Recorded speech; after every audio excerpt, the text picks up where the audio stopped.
दोस्तों आज इंडिया को 101वां रामसर साइट मिल गया जो कि इंडिया के लिए बहुत ही अच्छी बात है। और ये जो 101वां रामसर साइट है वो इस जगह से आया जो कि इंडिया के लिए बहुत ही ज़्यादा इंपॉर्टेंट है और वो है अरुणाचल प्रदेश। तो अरुणाचल प्रदेश का जो ग्लॉ लेक है उसे 101वां रामसर साइट घोषित कर दिया गया है। तो आइए दोस्तों इस वीडियो में समझेंगे कि ये जो इंडिया का 101वां रामसर साइट है उसके बारे में बहुत सी चीज़ों को समझते हैं। दोस्तों स्टार्ट करते हैं सबसे पहला। तो सबसे पहले जो ग्लॉ लेक है वो कहाँ पर लोकेटेड है, तो वो है आपका अरुणाचल प्रदेश के अंदर। ठीक है, इसके बारे में और बातें जानते हैं। तो आप देख सकते हो ये जो ग्लॉ लेक है ये कितना खूबसूरत है, कितना बेहतरीन है। अगर आप देख सकते हो इसे इसे इमेज में, तो चारों तरफ से ये पहाड़ से घिरा है और वहां पर ये लोकेटेड है ग्लॉ लेक। अब एक्चुअल में ग्लॉ लेक कहाँ प्रेजेंट है वो देखें।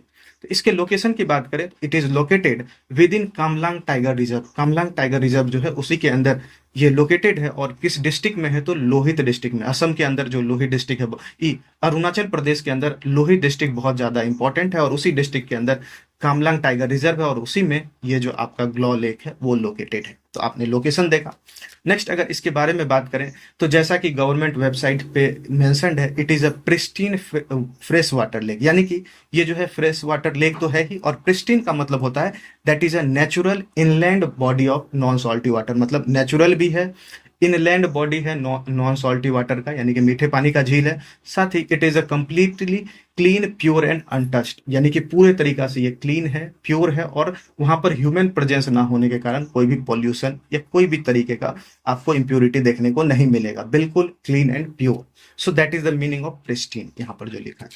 नेक्स्ट है कि अब ये जो रामसर कन्वेंशन हुए हैं या जो भी होते हैं, तो इससे रिलेटेड कुछ फैक्ट्स है जो एग्जाम के अंदर आते हैं। आइए उन सभी फैक्ट्स को देखते हैं। सबसे पहला अगर बात करें तो ये जो रामसर कन्वेंशन है ये है क्या चीज, it is a convention on wetlands of international importance. यानी कि ऐसे सभी वेटलैंड्स हर एक कंट्रीज के अंदर, पूरे वर्ल्ड के अंदर जिसका कि इंटरनेशनल महत्व है, उसी का एक कन्वेंशन है। ठीक है, नेक्स्ट बात करें वेटलैंड का क्या मतलब होता है। वेटलैंड का मतलब होता है an ecosystem where the land area is covered by water either permanently और सीजनली। यानी कि एक ऐसा इकोसिस्टम जहां पर लैंड एरिया जो है, जमीन जो है, वो पानी से घिरा हुआ है चारों तरफ से। परमानेंटली भी हो सकता है या सीजनली भी हो सकता है, उन सभी को वेटलैंड माना जाएगा। तो इसी वेटलैंड के का जो है पूरा एक जो भी वेटलैंड इंटर बहुत ज्यादा इंपॉर्टेंट है जो आपके एनवायरमेंट के लिए, तो उसी को ऊपर ये कन्वेंशन है। नेक्स्ट बात करते हैं कि ये इसके साइन कब हुआ था। तो ये 2 फरवरी 1971 को साइन हुआ था। लेकिन इसे लागू कब किया गया, ये कब इफेक्टिव हुआ, तो ये हुआ 1975 से इफेक्टिव हो गया। अब बात करें कि वर्ल्ड वेटलैंड डे कब मनाते हैं, तो जिस दिन साइन किया गया रामसर कन्वेंशन को, वेटलैंड के ऊपर जो कन्वेंशन हुआ तो 2 फरवरी को मनाते हैं। नेक्स्ट है इंडिया कब मेंबर बना, ये याद रखना आपको, 1 फरवरी 1982, 1 फरवरी 1982 को इंडिया जो है इस रामसर कन्वेंशन का मेंबर बन गया। ठीक, अब नेक्स्ट कुछ चीजें हैं जो क्विक रिवाइज कर लेते हैं जो आपके एग्जाम में बहुत काम आएंगी। आइए देखते हैं। जैसे सबसे पहला रामसर साइट कौन है, तो वो है चिल्का लेक जो कि उड़ीसा में है। नेक्स्ट अगर लार्जेस्ट रामसर साइट की बात करें तो वो है सुंदरबन वेटलैंड, कहाँ पर है, वेस्ट बंगाल में है। नेक्स्ट स्मॉलेस्ट रामसर साइट की बात करें दैट इज रेणुका, जो कि रेणुका वेटलैंड कहाँ पर है, हिमाचल प्रदेश में। और सबसे ज्यादा वेटलैंड साइट कहाँ पर है, तमिलनाडु में 20 है, और वहीं पर यूपी की बात करें दैट इज 13 है। नेक्स्ट कुछ अलग स्टेटमेंट बेस्ड क्वेश्चंस जो आ जाते हैं रामसर साइट से रिलेटेड, उससे भी आप देख सकते हो। जैसे कि इंडिया का जो रैंक है वो है 3rd after UK and Mexico. UK Mexico के बाद इंडिया का रैंक 3rd है। सबसे पहले नंबर पे यूके, दूसरा मैक्सिको और तीसरा इंडिया, 101 रामसर साइट होने के बाद। उसके बाद रामसर साइट से रिलेटेड है एक मॉन्ट्रेक्स रिकॉर्ड। देखिए मॉन्ट्रेक्स रिकॉर्ड क्या होता है, ये जितने भी रामसर साइट है जैसे इंडिया के अंदर है, उसमें कुछ ऐसे रामसर साइट होंगे जो कि अफेक्टेड होंगे या फिर जो डैमेज हो सकता है, जिसके ऊपर जो क्लाइमेट चेंज हो रहा है उसका इफेक्ट आपको देखने को मिल सकता है, जहां पर इकोलॉजिकल चेंजेस देखने को मिलेंगे, वहां का जो कैरेक्टर है इन्वायरमेंट का वहां चेंज देखने को मिल सकता है। तो उस रामसर साइट को रखा जाता है मॉन्ट्रेक्स रिकॉर्ड के अंदर, ताकि उसके ऊपर ज्यादा ध्यान दिया जा सके।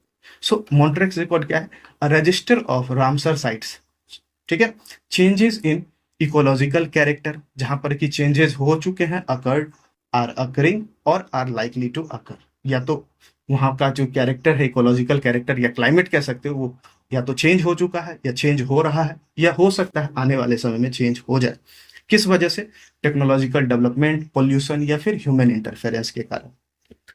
अब मॉन्ट्रेक्स रिकॉर्ड में कौन कौन से रामसर साइट को अभी रखा गया है, एक है केवलादेव नेशनल पार्क जो कि राजस्थान में है, और यहाँ क्या प्रॉब्लम है, तो वाटर शॉर्टेज की प्रॉब्लम है। नेक्स्ट दूसरा है लोकटक, जो कि कहाँ पर है, मणिपुर में।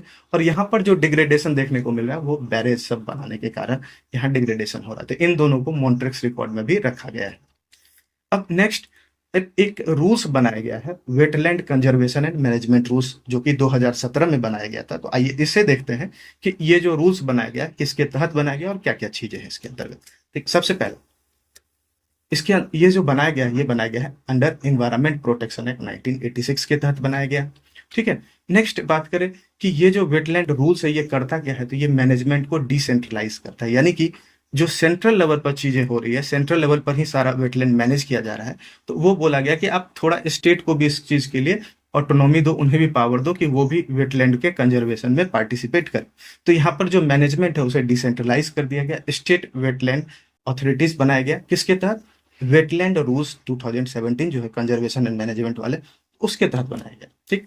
अब जो इंडस्ट्रियल एक्सपेंशन हो रहा है, सॉलिड वेस्ट डैम्पिंग है या अनट्रीटेड डिस्चार्ज है, मतलब जो लगातार आप इंडस्ट्री बढ़ाते जा रहे हो, सॉलिड वेस्ट को फेंक देते हो किसी वेटलैंड में, किसी रामसर साइट में, तो बोला गया कि इस पे कंप्लीटली बैन लगाया जाता है कि आप कोई भी इंडस्ट्रियल एक्सपेंशन नहीं कर सकते, उसके क्षेत्र में इंडस्ट्री नहीं बना सकते, ना ही कोई सॉलिड वेस्ट, कोई भी वेस्ट को जाके वहां डंप कर सकते हो, ना ही उसके अंदर वहां का जो क्या कहते हैं आपके पास वाटर बॉडी है उसके अंदर कोई भी इंडस्ट्री से आने वाला कोई वाटर डिस्चार्ज कर सकते हो, कुछ नहीं कर सकते। ठीक है। नेक्स्ट, अब किन चीजों को वेटलैंड से बाहर रखा गया है, तो वो वेटलैंड का मतलब क्या है, पानी वाला एरिया। तो किस पानी वाले एरिया को नहीं कंसीडर किया जाएगा, तो उसमें देखिए सबसे पहला बैक वाटर्स। बैक वाटर्स का मतलब है जैसे समुद्र से कोई पानी आ गया अंदर और वो बंद हो जाता है वहीं पर, तो वो बन जाता है बैक वाटर, तो उसे नहीं कंसीडर किया जाएगा। दूसरा, रिवर चैनल्स, जो नहर वगैरह बना दिया जाता है तो उसे भी वेटलैंड कंसीडर नहीं किया जाएगा। पैडी फील्ड, धान के खेत को नहीं बना सकते हैं। Human made bodies for commercial use, यानी कि आपने कोई पोखर या कुछ तालाब बना दिया जो कमर्शियल यूज के लिए है, तो उन सभी को वेटलैंड घोषित नहीं किया जा सकता। ठीक है, समझ गए होंगे उम्मीद है। तो ये चीजें थी रामसर साइट से रिलेटेड, जो कि आपके एग्जाम में भी आ सकता है, जो बहुत ज्यादा इंपॉर्टेंट है। तो आप समझ चुके होंगे, तो थैंक यू सो